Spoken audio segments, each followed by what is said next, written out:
Good morning, everybody. It's 9 o'clock here in San Diego, so we will begin the webinar. The title of today's webinar is Ligand Docking using ICM-Pro, and it's the first webinar in a series entitled Lead Discovery, which will encompass ligand docking and other forms of like induced fit docking, covalent docking, and other webinars later. My name is Andrew Uri, and if you have any questions after the webinar, please feel free to email me or call. If you have questions during the webinar, please use the text message service in the GoToMeeting panel, and you can ask questions, or at the end I can undo your microphone and you can ask verbally. To keep up to date with what's going on at MolSoft's, you can follow us on Twitter, YouTube, Facebook, and LinkedIn. And a recording of this webinar will be available on YouTube, and you'll also get an email notification as well. A 30-day license for ICM-Pro is available for all webinar participants. I sent out an email on how to get that license, but I will send another reminder if you haven't already done it. And there's a few people I need to get back to regarding the licenses, which I'll do today. So the topics for today's webinar are ICM docking, the methodology and the best practices using ICM docking, how to identify ligand binding sites and how to set up a docking project, and then how to, if you take a complex from the PDB, how to take the ligand out and redock it and compare the docked to the crystal structure pose, and then how to dock from other sources such as MOL2 files or SDF files. And then we'll quickly look at the 3D Ligand Editor, which is available for docking as well. And there's a whole webinar on the editor itself later on in the month. And then we'll show you how to dock using restraints such as distances and tethers, and docking using templates as well. And at each step we'll look at how to analyze the docking results that you retrieve. So just a basic introduction to docking. So obviously docking is the modeling of binding of macromolecules between themselves or with small molecule ligands, and so we're looking particularly today at small molecule ligands and not protein-protein docking. Factors that determine specific binding, you have shape complementarity, which is lock and key, so that's the basis of the early docking and geometry-based methods for ligand docking. And more recent methods use property complementarity. So you have hydrophobic atoms interacting with other hydrophobic atoms, hydrogen bond donor to hydrogen bond acceptor, and obviously the charges as well. So physically we're trying to find a stable complex. Ideally the bound conformation is the global free energy minimum, and you're trying to maximize the favorable interactions and minimize the unfavorable interactions. And there's a paper here that describes this, the ICM docking and other methods. I can provide that after the webinar if you're interested in looking at that. So to start with, you have obviously you have a crystal structure, or you have some kind of homology model or a protein that you're going to dock to. So we need to be careful of the quality of that structure. So ideally it would be an X-ray structure with high resolution. But you may have inside your binding pocket, you may have a structure that has low resolution. You may inside the binding pocket there may be missing residues, so you may have a loop that's missing from the crystal structure, which you may have to address by modeling the loop, for example. You may also have missing side chain atoms, so the crystallographer may have seen the backbone atoms of some of the residues and reported them, but not the rest of the side chain, so you may need to model those regions. Obviously, docking to regions with high B factors, you may have some flexibility in the pocket, and so you need to be careful. And you just be aware of if it's a homology model, you may have some clashes that you may need to fix. So the most important thing is to be aware of the quality of the pocket that you're docking to.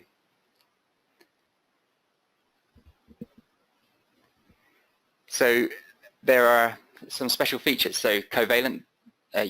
Some things we're not going to cover today, but you need to be aware of, and there'll be in future webinars, that there's covalent. For example, if your ligand is binding covalently, we're not going to cover that today, that's in the future. there may be some particular different charge states within the pocket. So for example, you may need to protonate a charged residue. An example of that is the HIV protease. So you need to be aware of those things. Your ligand also may only bind if it's coupled with a particular ion, for example, ATP and magnesium in kinases. And then you need to be aware of waters that are in the binding pocket that may be critical for the ligand to bind. They may be making 3 or 4 hydrogen bonds with the ligand and the receptor, so you may need to keep certain waters. And in particular, if it's the druggability of a pocket, we'll talk about that as well. So inside ICM, there's a method to convert a protein structure from the PDB to an ICM object. And so the protein structure in the PDB doesn't have hydrogens, so we add hydrogens. We optimize the polar hydrogens, including water if it's in the pocket. Particular atom types and partial charges are assigned, and there's a particular method to optimize the orientation of asparagine and glutamine residues. And the position and size of the binding pocket are determined based on grid maps of a binding potential. And then they construct equipotential surfaces along the maps, and thereby you find cavities, and then certain factors regarding the size and volume, certain ones are removed because they may be too small or too large or too flat, maybe a protein-protein interaction surface. So by default it would find, using default parameters, it's going to find small buried drug-like pockets for ligand docking. But you can play around with the parameters, and if you wanted to find a protein-protein interaction site to dock to, for example, you can change the parameters there. Also inbuilt into this, the papers describing the method are here, and Merck used MolSoft's method, ICM pocket finding method, to develop a score called D-lid, drug-like density, and it's a method for quantifying what they call the bindability of a pocket.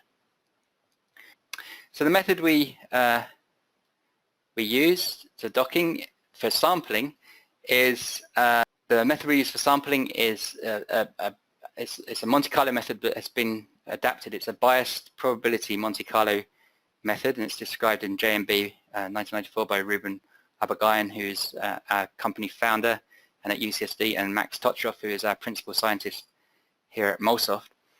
So basically, it's a stochastic method, so it's randomly sampling the energy landscape. It's jumping to one position. It's looking at the position. It's changing the position of the torsions of the ligand. It does a small local gradient minimization, and then there's a method called the Metropolis criterion, which gives a score of whether to accept or reject the new conformation based on the previous conformations in the stack of energy. So it basically it will jump, analyze it, and decide whether to keep it or reject it, and then go back to step one, and it keeps going depending on the length of your simulation. So if you're docking very large ligands, highly flexible ones, you may want to increase the length of the simulation in order to sample as much of the energy landscape as you can. Practically, as I showed, we have this by default when we're docking to a grid, an energy grid, shown here in the green box. It's the purple box in ICM. So we have this box, and inside the box we have energy maps for van der Waals interactions, electrostatics, hydrogen bonding, hydrophobic interactions. And inside the box, the ligand is continuously flexible. The grid is a receptor represented by pre-calculated grid potentials. And there's some webinars coming up, for one on induced fit, where you can allow certain residues to be flexible in the maps, not to be defined in the maps, but to be free. And we also have other methods for incorporating flexibility by using more than one receptor, multiple receptor conformation docking, or 4D docking, and that will be in the webinar coming up in a few weeks' time. But for this example that we're doing, it's just into a grid. So in this example, we'll use the PDB code 4COX, and it's a cyclooxygenase receptor,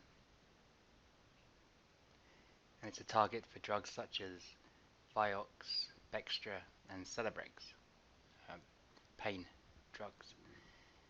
You could also use the PDB search for, you can use a string like cyclooxygenase. You could type and it would retrieve all the cyclooxygenase structures in the protein data bank. And you can also use the search, you can also search by chemical, so you could search sketch query and search the PDB by chemical. So to make the display a bit easier to understand, we will color the ribbons by molecule, and we'll see that there are 4 chains, A, B, C, and D, and they're colored. The coloring here matches the coloring in the squares in the ICM workspace. And in each chain there is a heme group. Just going to center on that. There's the indomethacin, which is the inhibitor that we're going to redock, shown here. We're not interested in the other chains, we're just interested in the A chain for this example, so it's going to select the B through to the D. So you double click on B, hold the shift key and click, and that selects that region, and we just right click and delete. Also, the heme group is not in the indomethacin binding pocket, so we can delete the heme group as well. So just right click on heme and say delete. So now the receptor is ready, and it's a PDB structure, so we need to, as I mentioned before, we need to convert it to an ICM object. So to convert this to an ICM object, we need to right click on here on the object name and say convert to PDB. Then there's options to delete waters, keep tight waters, or keep all waters. In this example we don't have any waters at all, so it's irrelevant, but if you want to keep waters in your binding pocket that are tightly bound, i.e. they have more than 3-4 hydrogen bonds with the ligand and the receptor, then you click here, or choose keep all, and it will keep all the waters. One way of doing this would be to find the waters that you want to keep in the pocket and just delete the others, and then just choose keep all when you convert. When we're converting from a PDB to ICM object, we're also adding hydrogens, so we need to optimize those, and so you need to click here, and then we can also optimize the asparagines, glutamines, and histidine to optimize the hydrogen bonding network in the protein. And in this example we're going to replace the original. If you've prepared your protein structure in another program and have hydrogens already added, you can just uncheck all these options, and it will just convert to an ICM object with no changes to your PDB file. So we go OK, and it takes a few seconds to run, and it's converted. So if you want to see what it's done, you can look into the ICM terminal. It tells you what has been changed, flipped histidine, and other information here, optimizing 93 polar hydrogens. So now we have an ICM object, we're ready to dock. So for clarity, before we dock, we need to make sure that we remove the ligand from the PDB file. So we need to make it, the ligand that we're going to dock, this indomethacin, we need to make it into another ICM object. So we need to move it out of the structure. If we don't move it out of the structure, there'll be no space to dock in the pocket. So we right click and we choose move from object. And now for clarity, I'm just going to rename these 2 objects. So we've got 2 objects, you see objects, 2 items. We rename the first one as receptor,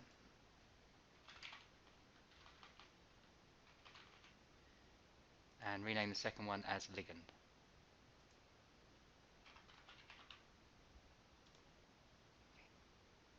Now to make this sort of more realistic, I'm going to click on the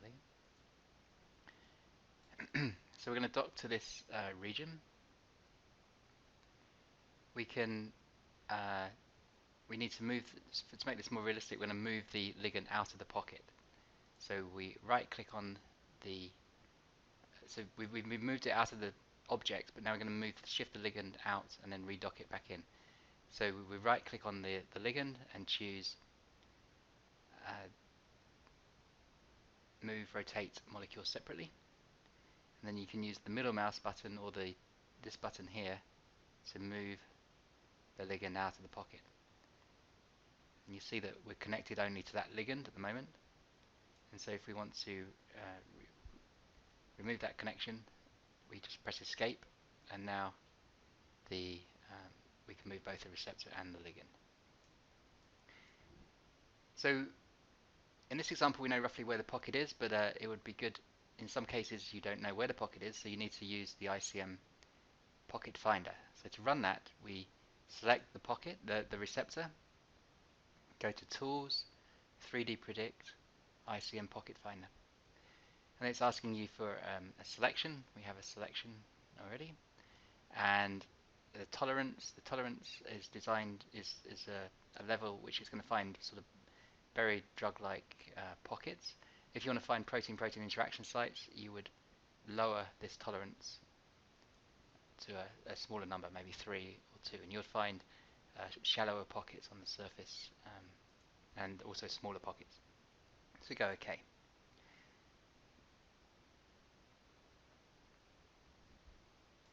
So you can see once it's run, we have a table. It has 6 pockets, and the table contains information about the volume of the pocket, the area of the pocket, hydrophobicity, the buriedness, the D-lid score developed by Merck, and as I talked about earlier, and how spherical the pocket is. It's also plotted here, and you can see which this shading sort of indicates a drug-like volume area for drug-like pockets.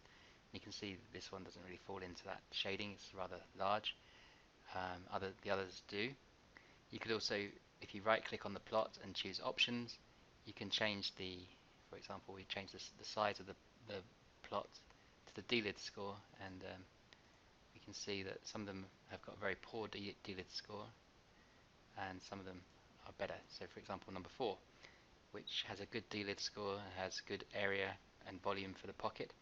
And if we double click on that, we find that that is actually the inhibitor binding site in the COX-2 in the cyclooxygenase inhibitor structure. So now we know where the binding pocket is. You have other pockets you can display. If you just double click on the other ones, you can display those. So these would be allosteric pockets.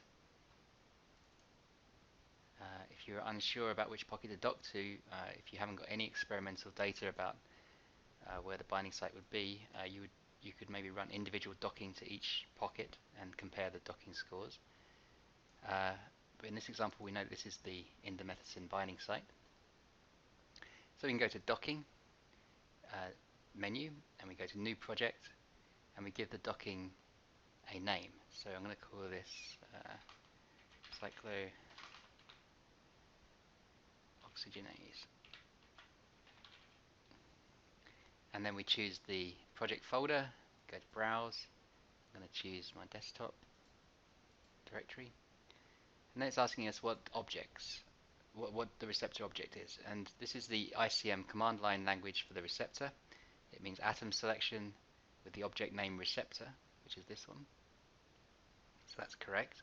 You may have situations where you have more than one object in your ICM workspace, so you'd need to use the drop down button here to select.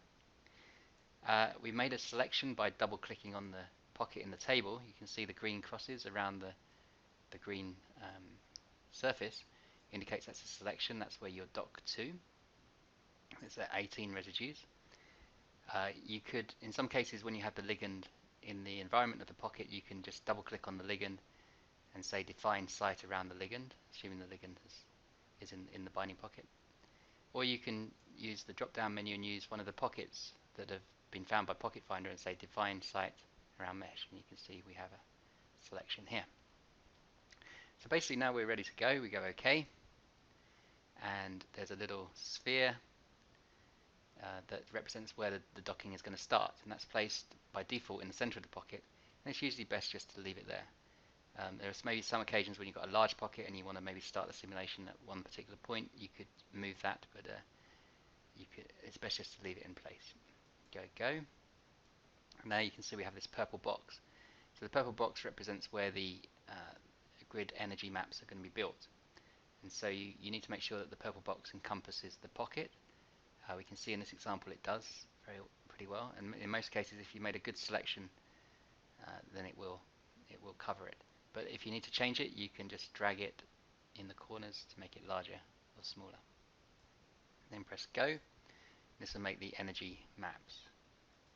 It takes a couple of minutes to run, but you'll be notified in the terminal when it's completed making the maps. And then you should see in your desktop, wherever you saved your files, you should see all the docking projects files. So I called it cyclooxygenase, so I have a log of what I've done, the map for individual energy components, a table file, .ddp, where you can change parameters, which we'll probably look at next week in the screening, and some other files. But these are the docking one, these are the maps here. So the maps are ready. So then we may want to change some preferences before you dock. You can go to, for docking, the general would give you this options here. So the options are to choose to sample race mix centers if you want to do that, sample double bond cis and trans. The relaxed covalent geometry is checked by default. There are some ring sampling options. For example, you can use this if you are docking macrocycles, and it controls the flexibility of the rings. You can choose to keep carboxyls neutral, and you can change the charge groups. So it provides a way of charging ionizable basic groups. So it currently understands these options here. If you draw it as charged, then you just choose none and it won't do anything, or you can use MolSoft's pKa model to predict the charges using auto, and you just go OK. So the preferences are OK. So now we need to go to tell ICM which is the ligand we're going to dock. And the ligand we're going to dock is here. It's called ligand, and we go to docking. It's going to clean this up a little bit. So go docking, set batch ligand, and you can choose how you're going to dock. So you can dock a SDF file, you can dock an indexed SDF file, which we'll show next week in the screening. It makes the docking more efficient. You can screen from a loaded ICM object, and we have a loaded ICM object. So that's what we're going to do. Loaded ICM object. Choose the ligand molecule, so we use the drop down button. We find the A_ligand, and this gives it a name when it saves the ligand file. So you can change that if you want to, or just leave it as it is. Go OK. So once we set up the ligand, we can go to. So now we've set up. So we have this _rec. This is the receptor object for docking. So this is the one it will use for docking. So we go to docking, run docking VLS batch. We're just going to run docking. So the project name is cyclooxygenase. If you have other projects, you can look down there. The output file will be called answers, but you can change that if you wanted to. The docking effort, this is the length of the simulation. One is perfect for small molecules, small drug-like molecules, but you could increase that if you want to. So maybe 5, or maybe higher, maybe 10 if you're docking a very large ligand with many rotatable bonds. And you can choose to store a stack of conformations, and you can also store and score each conformation in the stack, which takes a bit longer to run.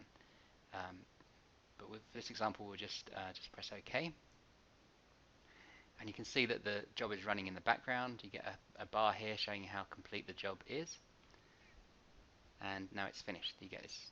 You press OK, and it immediately asks you if you want to prepare a hit list. So we go yes, and the project name is cyclooxygenase.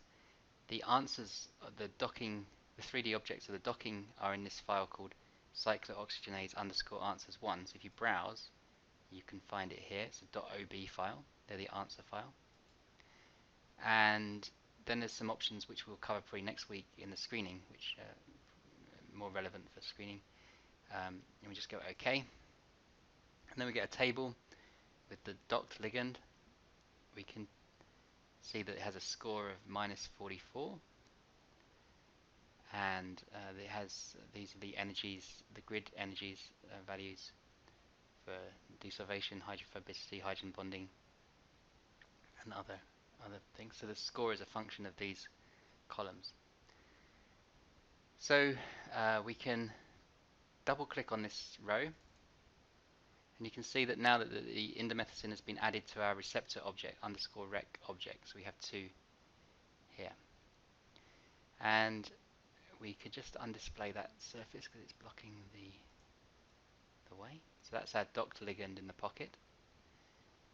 So it would be nice to be able to compare that with the crystal structure. So if we go back to search and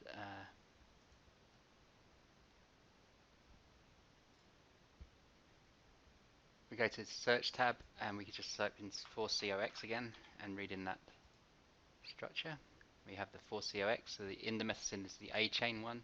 So if we double click on that and we zoom in, and then we display the docked one, which is shown here, you can see it's a pretty decent match. But it'd be nice to just calculate it would probably maybe even be better if we'd increase the length of the simulation, but by the thoroughness value maybe, but we can compare the RMSD of the docked. Let's color the docked. Click and hold on here and color the carbons only green, for example. And let's just make the stick a little bit thinner. And so that's the docked versus the crystal structure. Crystal structure is yellow. So we can calculate the RMSD between the docked and the crystal structure by double clicking on indomethacin in the crystal structure, making it an orange selection by clicking here. You see you've got orange crosses on the ligand, and then select the docked one in the _rec object, and we have green crosses on that. So then if we go to Tools, Analysis, RMSD, we have two tabs, one for protein, which we don't need, we're looking at chemicals. So click on chemical, got an option keep in place, which we need because we dock it. You could try and superimpose them, but it's not going to give us a good comparison. So the first molecule is the orange selection, the orange. The second one is the green. You go apply, and you get your RMSD shown on the screen here, 0.75. Okay, so we may want to dock a different molecule. We've docked indomethacin, which is a cyclooxygenase inhibitor. How about docking a drug such as Vioxx? So we could sketch a Vioxx. If we go to the editor here, it's a ring with a pencil next to another ring with a binoculars. This is for chemical searching, this is for editing. So we click on the editor.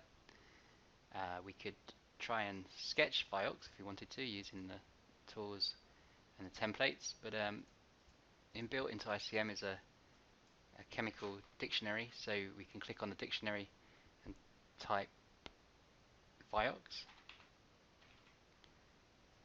and it automatically draws it for you. It calculates properties of the drug, such as hydrogen bond acceptor, donors, rotatable bonds, and other properties, and you can change those, and it's changed on the fly. So if we deleted the sulfonamide group, the sulfonyl group, it will automatically recalculate them, so you can get undo and it puts it back on.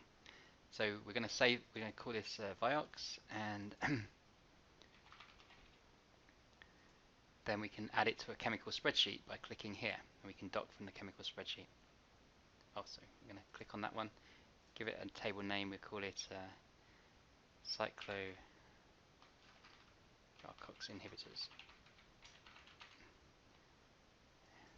So we have a new table, and so we can dock this table simply by everything's set up. So we just go docking, dock chemical table, and we have the option which table you want to dock. We have, it's called COX inhibitor. So I don't want to dock it immediately. I just want to go OK, so I can see some of the parameters. So we can change some things.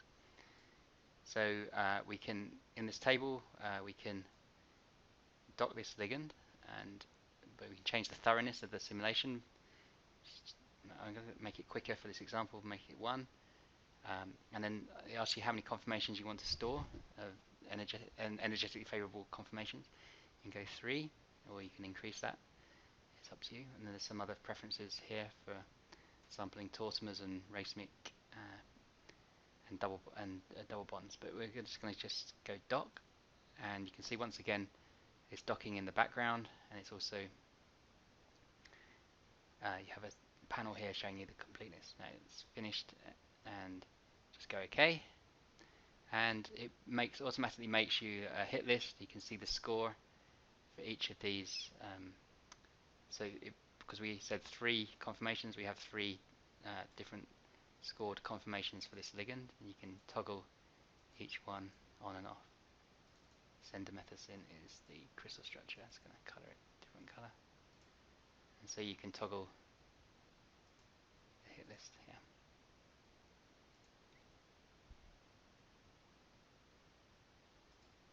So if you wanted to redock it, you can just uncheck here, change the thoroughness maybe, and redock, or change some other parameters, and then you get a new hit list shown here. So this is another COX inhibitor docked to that pocket. If we show the receptor ribbon, it's in the binding pocket. So I also just wanted to show that if you have a brand new ICM session, if you delete everything, delete all, you can go to everything's saved. So you just go docking open project, enter the project name that you used. You should have some options here if you had more than one project.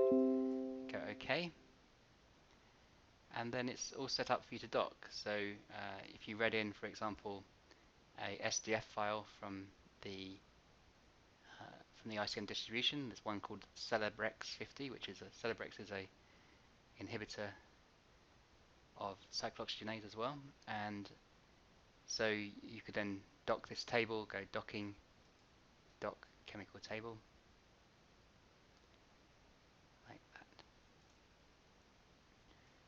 So if you go docking, dock chemical table, I'm going to uncheck dock immediately again, and you can either dock the whole table, or you can control what you want to dock using this column here. So if we check all, it means they've all been docked. So if we just wanted to dock one, we can uncheck one of them. This is Celebrex. There's sulfonamide group here rather than a sulfonyl in the Vioxx. So so we could just dock this one, for example, and go and click on. That's going to go dock. It takes a little while to run. And when it's finished, you get the dialog box, and you get the interactions here. The hit list with the score. So the lower the score, the better the interaction.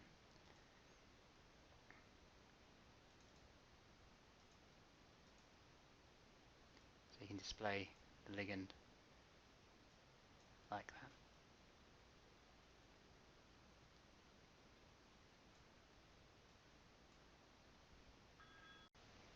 So in addition to the docking menu, you can also use the 3D Ligand Editor for docking. The Ligand Editor is a fully interactive tool whereby you can make changes to a ligand in 2D. You can edit the ligand and then redock it in 2D, or you can edit the ligand in 3D and then redock it. And then you immediately see the effect of the modification on predicted binding affinity, or you get a docking score. And then you can undo your docking and redo any changes you made to the ligand. So it's more of an interactive environment for docking. So, and you can save the modifications and export, and you can save them to chemical spreadsheets. You can also do more advanced docking, such as induced fit docking, which we'll cover in a future webinar. The tool was designed in close collaboration with medicinal chemists at Novartis, and the interaction between MolSoft's and Novartis is described in this paper. So there's this tool, along with a variety of other cheminformatics tools, which were put into a package called Focus for Novartis. So in ICM, to use the Ligand Editor, we'll go to the PDB search tab again, and we'll read in one PDB with code 1XBB.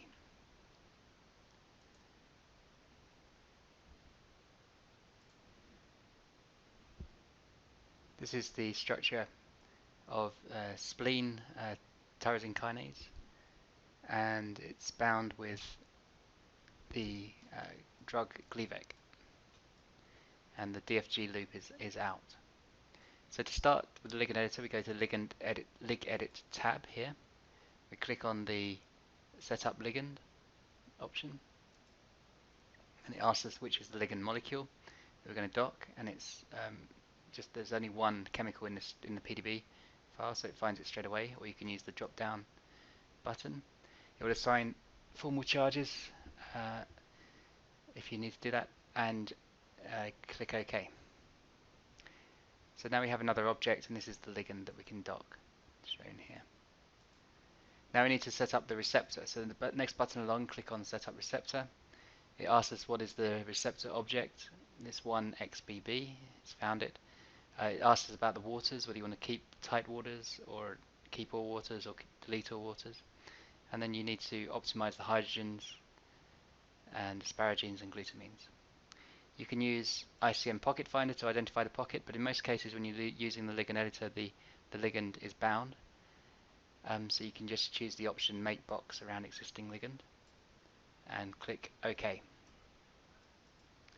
Once it's set up, you can change some view options. You can visualize the receptor pocket, shown here, or you can view contacts, display unsatisfied hydrogen bonds, or display hydrogen bonds here, which we can do. We can see that there's a hydrogen bond here with the hinge region, shown here. And there's an option called Pretty View, which makes it a little bit easier to view, and like this.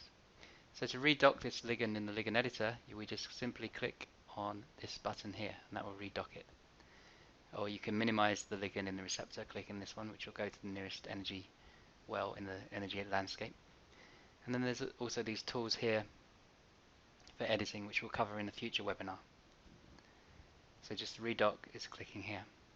But in this case, we have a group making a single hydrogen bond with the hinge. We may want to keep this portion of the ligand in place for docking, and we'll talk about templates now.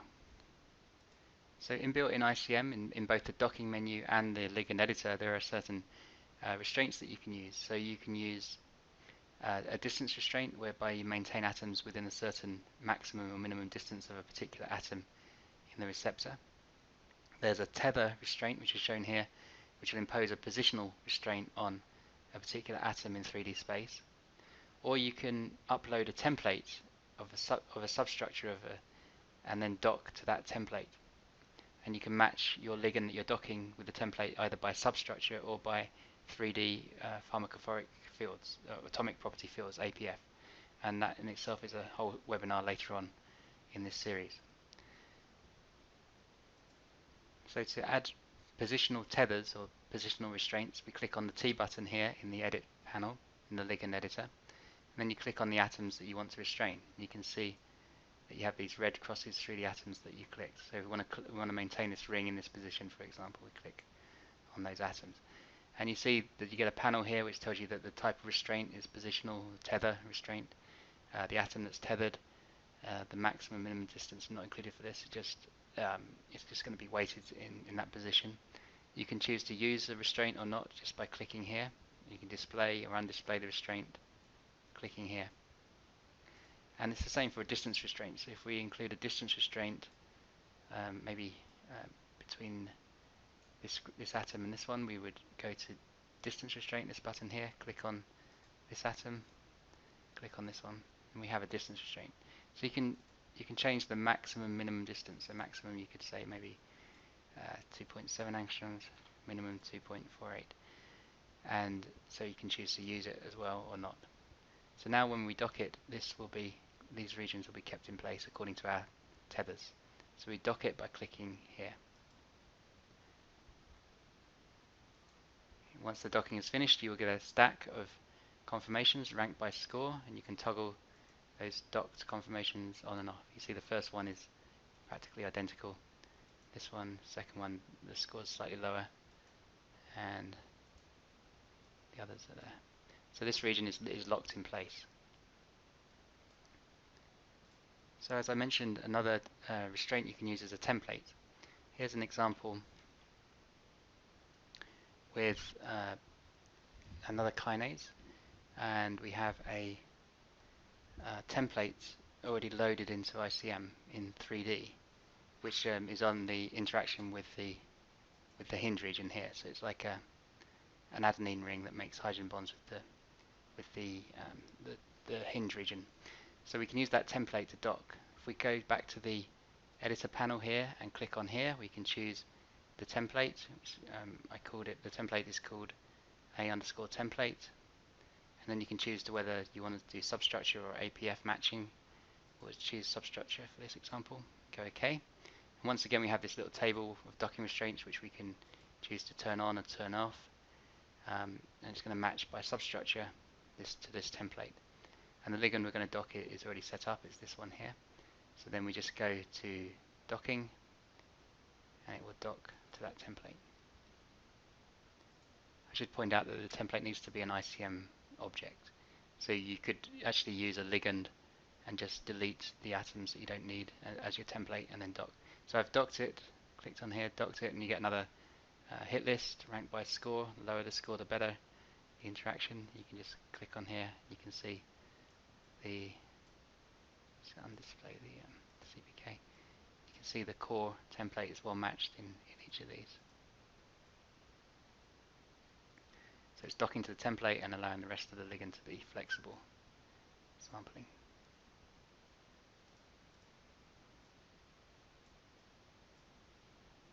Next week we'll be talking about virtual screening, and then following that will be induced fit ligand docking, so that would be multiple receptor conformation docking, or allowing certain residues to be flexible during docking. And then a bit more technical examples such as covalent docking. You see, we need to build a reaction in order to covalently dock. And then we'll talk about fragment screening and linking, and then we're followed by the ligand editor, which we just saw, but we'll be modifying the ligand and making edits to the ligand as well. And then we'll finish with in October with 3D pharmacophores, looking at atomic the atomic property field method. So you can use 3D pharmacophores to superimpose chemicals, to do virtual screening, and other options as well. Okay, so I just want to thank you very much for attending the webinar. If you have any questions after the webinar, please feel free to email me or call me. I've got quite a few questions. Many of them I'll have to answer at the end, maybe after the webinar is finished, but I'll try and answer some now. Yeah, so we had a question about saving the complex as a PDB file. So just I was going to show. So when you've docked and you have the ligand display. Sorry, let me just. So for example, here we have the receptor. We just right-click and you do save as. Then there's options here, so you can save as PDB mol2.pdb. Okay.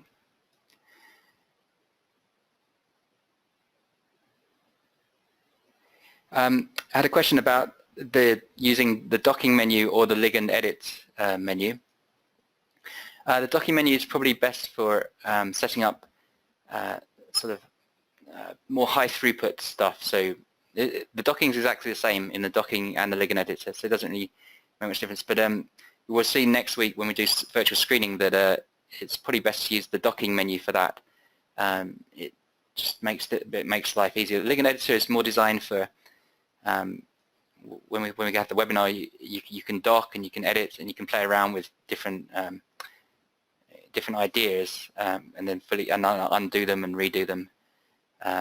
So they have their advantages. The ligand editor is usually when you have a known complex that you want to optimize the ligand for. But you can actually use the Ligand Editor to screen as well. If you wanted to, you can dock a table, an SDF file here, docking there. I have a question about, do I have to minimize the energy of the ligands before docking? No, you don't. Everything is done on the fly. So you can just read in an SDF file as we've done here. There's no optimization. These are just 2D molecules. And so when we dock them, we convert them into 3D, and we optimize them on the fly in the docking method using the Merck molecular force field.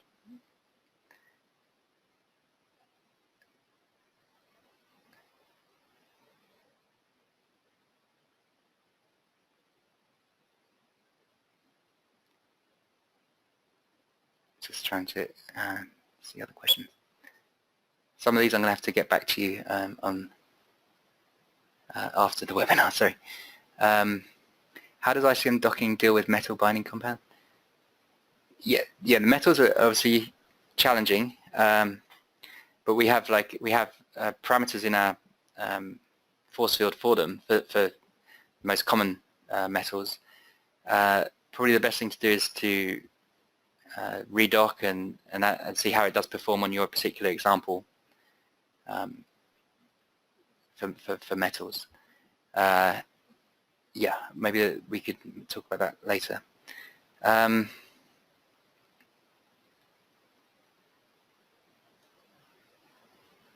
So there was this question about docking peptides.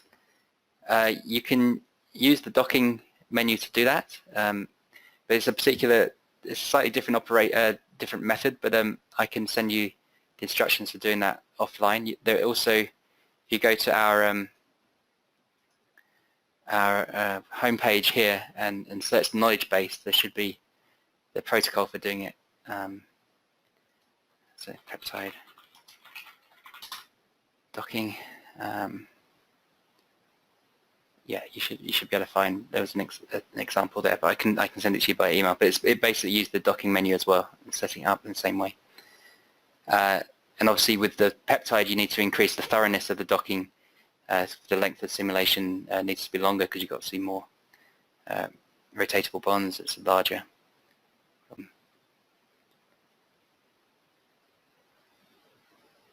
How to calculate hydrogen bond distances. So let's just so for hydrogen bond distances, I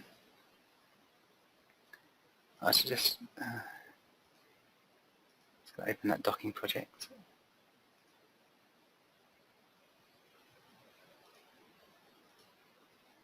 So this is the docked ligand indomethacin we redocked before. It's got a hydrogen bond, you can see here, shown by these spheres.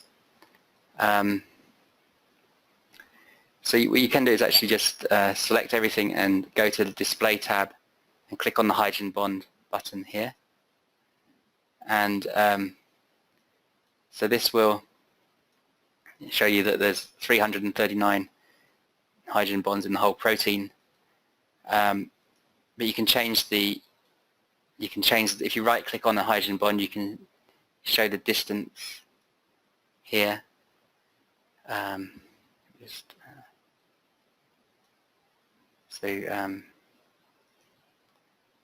can show the distance. You can increase the font of this.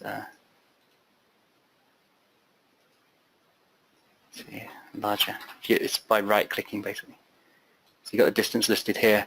Or you can right click on this button here and say on the hydrogen bonds and say export to table, and this gives you the distance of each hydrogen bond.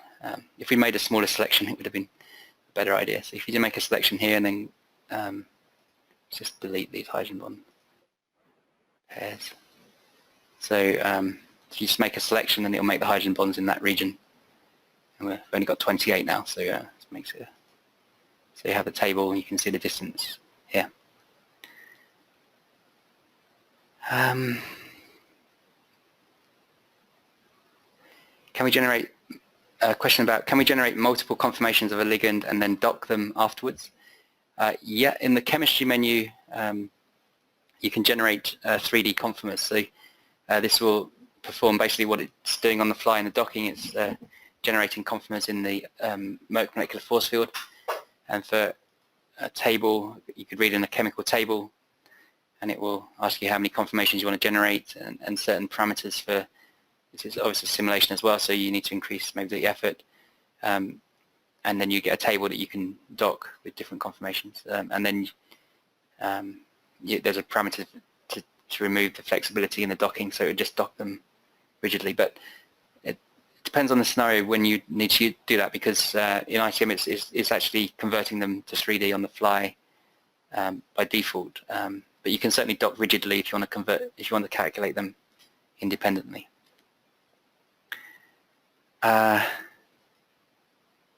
So I had a question about flexibility. So today's webinar, the receptor was effectively rigid because we're using maps of the binding pocket. So if we go to desktop, go back here, you can see some. So we could open one of the map files. You see this is where we're docking to. These are the map. There's more than one map, and so in these examples, the receptor is rigid. But if you come back in 3 weeks' time, we'll be talking about methods to incorporate flexibility. If you want to do it before then, I can send you some examples that we have online. If you go to our manual, go to tutorials. There's some examples for multiple receptor conformation. If you've got more than one conformation of the receptor, you can use that, or you can allow certain residues within the pocket to be flexible and the rest to be maps as well.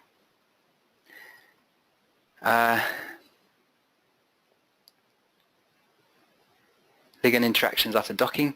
Yeah, you can. That's a good question. You can display the interactions. You can display them by going to 3D predict, analysis, and contact areas. That will give you that table, as I showed before, with the contacts between the ligand and receptor. Or you can get a 2D picture. You go to Tools, Ligand 2D diagram, and so you right-click on the ligand, go to Tools, Ligand 2D diagram, and go OK. And that will produce this. So you can see which residues are making hydrogen bonds. There's different rules for. So this is a solvent accessible here. The larger the sphere, the more interaction it's making with the receptor, and such like. Okay.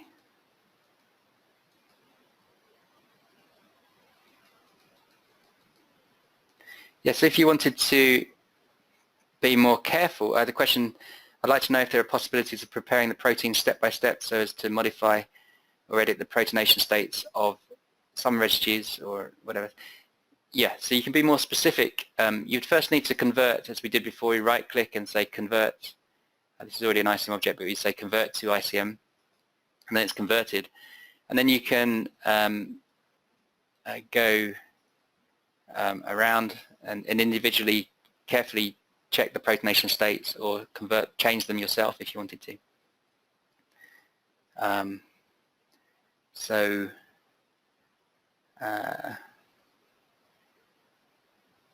Yeah, you can modify the each residue by let's just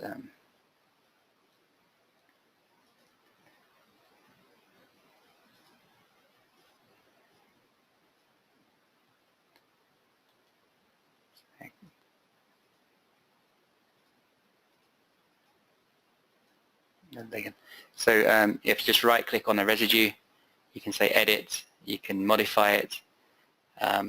If it's a histidine, you can change the histidine orientation. It'll be listed here.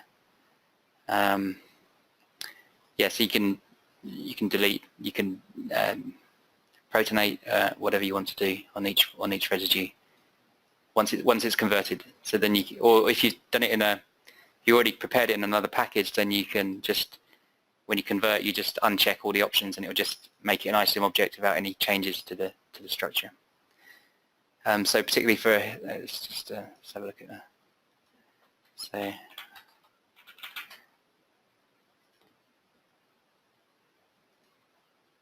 So here's a peptide. Just imagine that as a receptor. There's histidine here. So if you right-click on it and go to Edit, the tool, Advanced, then you can change the state of the protonational state of the histidine. So you can click here and choose positively charged, whatever. So you just right-click.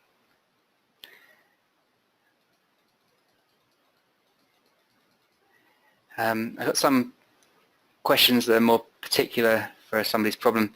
I can get back to you by email, hopefully with some answers on that.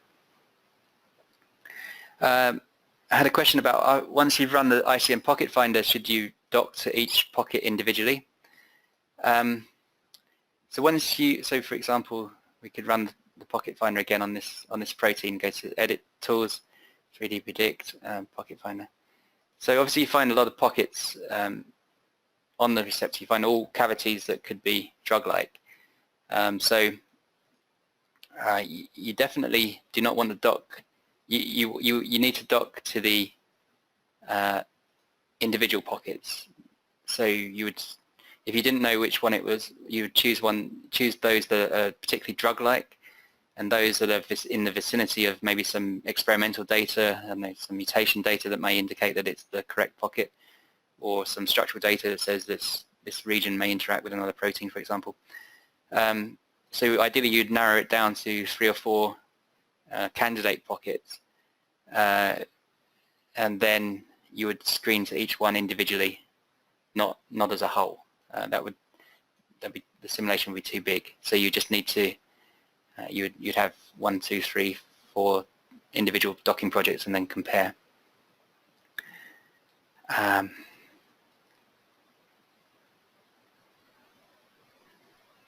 a question about what force field ICM uses. I can send a paper on that. We have our own force field for internal coordinate mechanics, and it's published. I can send a paper on that in the follow-up email.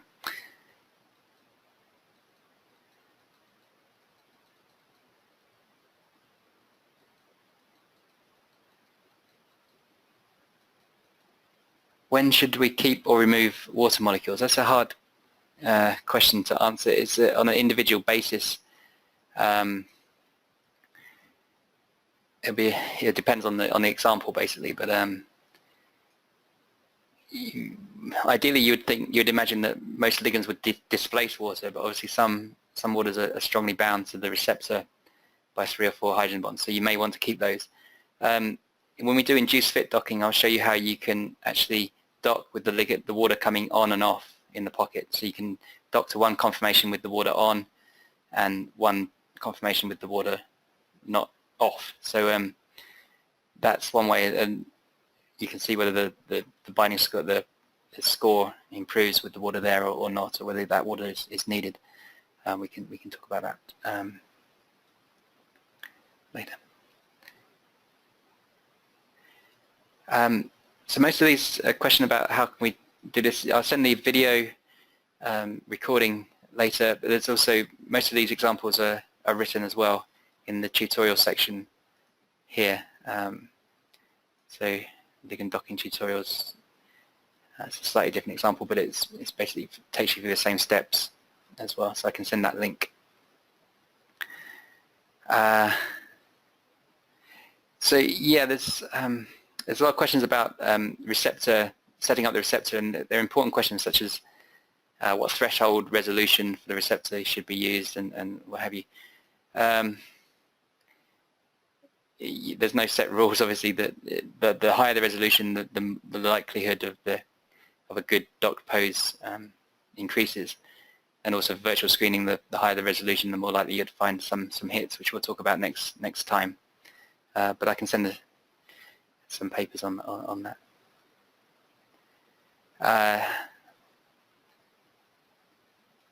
So there's quite a few questions I need to go through individually.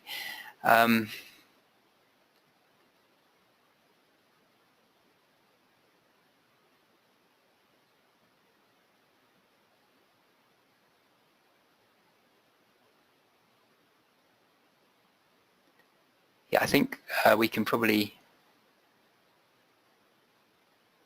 yeah,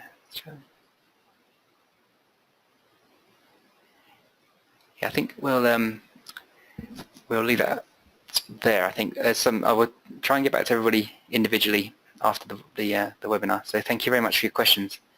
I appreciate it, and thank you very much for your time. And hopefully you can join us next week for virtual screening, where we'll be docking larger databases and looking at the results. Thank you.